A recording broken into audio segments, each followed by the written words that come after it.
عاوزك تركز معايا والنبي عشان موضوع زيزو كبير جدا بقى. حرفيا المحمودي يفجر مفاجأة يا برنس على العرض اللي جاي لزيزو. وبرضه الأستاذ حسام المندوع عضو مجلس إدارة نادي الزمالك يا برنس بيفجر مفاجأة وخبر مفرح لكل إخواتي الزملكاوية. ففي شوية أخبار هتهمكم جدا جدا يا برنس في فيديو النهارده، ولكن ما تنساش اللايك بتاعك يا برنس، ويا ريت لو أنت أول مرة تشوفنا تنزل تشترك معانا في القناة وفعل زر الجرس يا برنس. وبعد اذن كل اخواتي عاوزين نوصل الفيديو ده بقى ل 1000 لايك باذن الله، نوصل الفيديو ده ل 1000 لايك. فانت تنزل كده بعد اذنك تعمل اللايك يا برنس على اليوتيوب وتشترك في القناه وصلي على سيدنا محمد عندك في التعليقات. ويلا بينا يا برنس. بص بقى، حسام المندوع يا برنس عضو مجلس اداره نادي الزمالك بيقول لك ايه بقى؟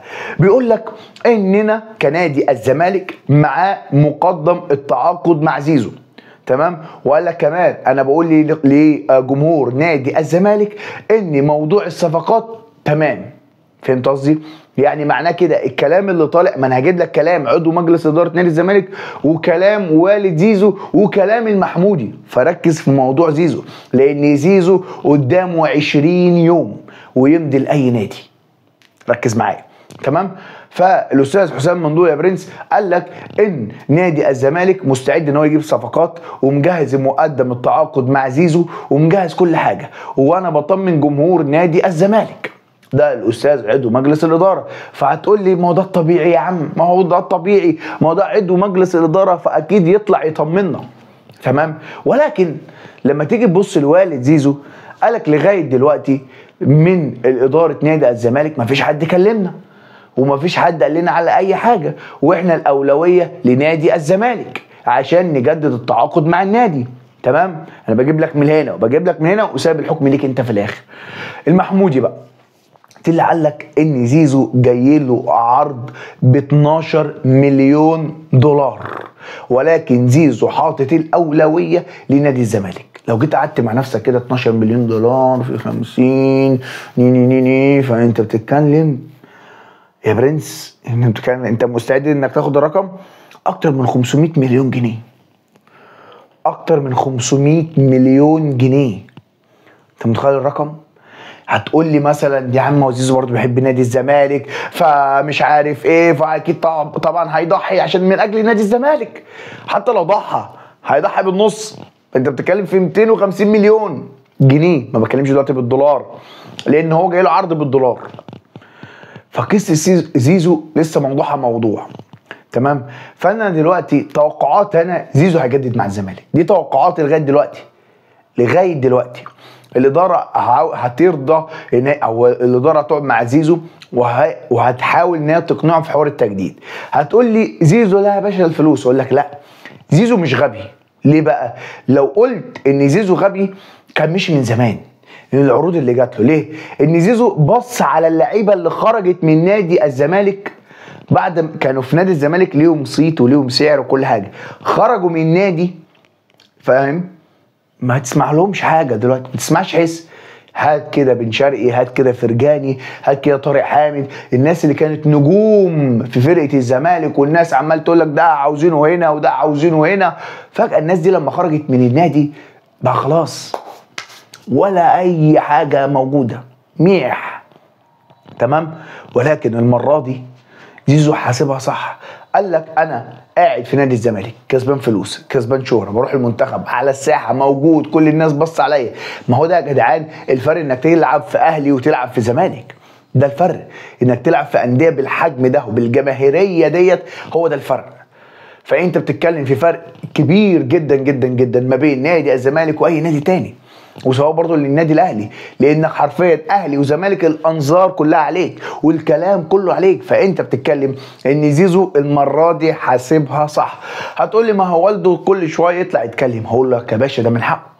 عاوزك تاخد مثلا مثال محمد صلاح. محمد صلاح ده بقى مكسر الدنيا في الدوري الانجليزي وعامل هنا وعامل هنا، ولغايه دلوقتي اداره ليفربول ما جددوش لصلاح. ولكن رامي عباس وصلاح نفسه بيطلع في المؤتمرات بيضغط على الاداره مع الجمهور عشان صلاح عاوز يجدد. فكل واحد بيحاول يوصل في موضوع التجديد لاعلى حاجه والانسب حاجه.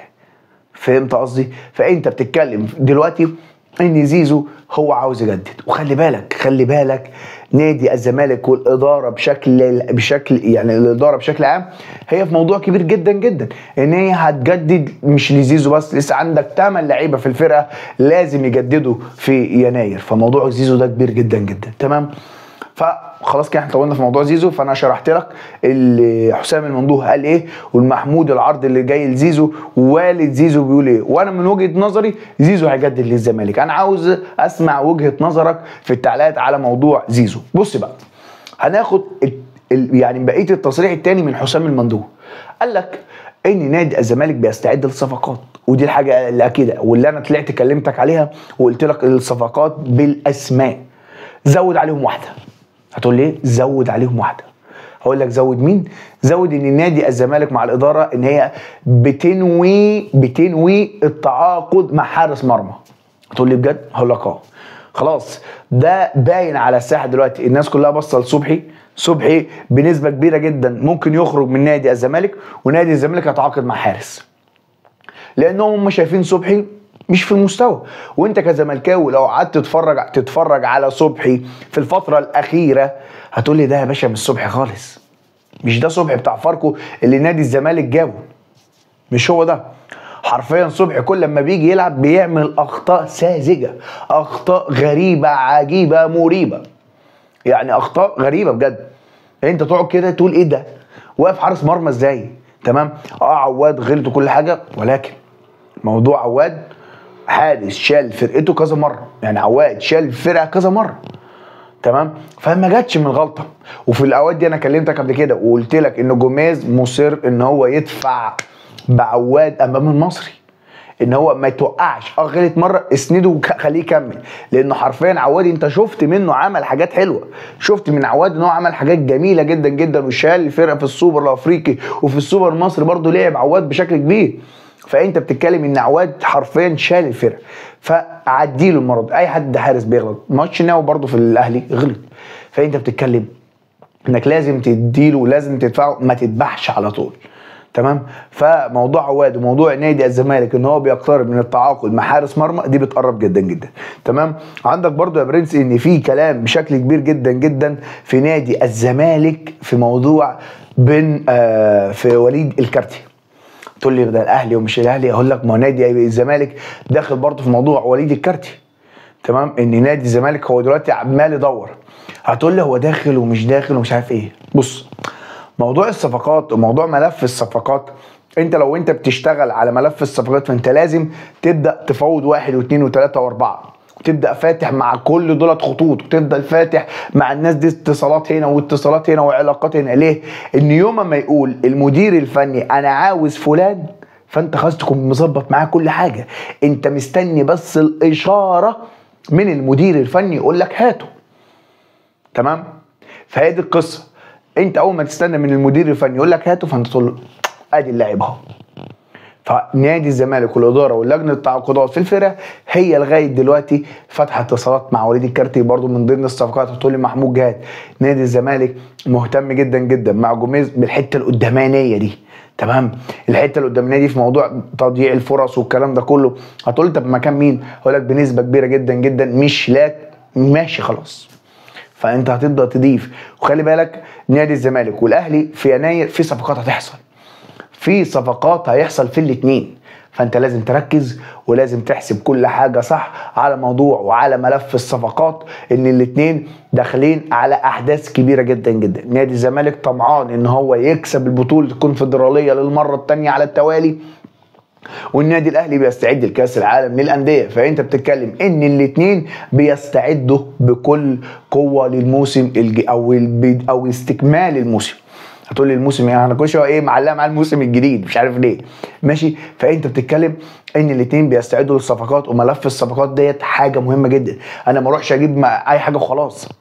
نادي الزمالك في ملف صفقاته لازم الصفقات تتنقى بعنايه، والصفقات هي ما تجيش كده بعشوائيه وخلاص. وفي ناس كانت تطلع تقول لك ايه، انا نفسي اعرف مين اللي بينقي او مين اللي بيختار صفقات نادي الزمالك، هل جوميز، هل حد من الاداره، طب مين؟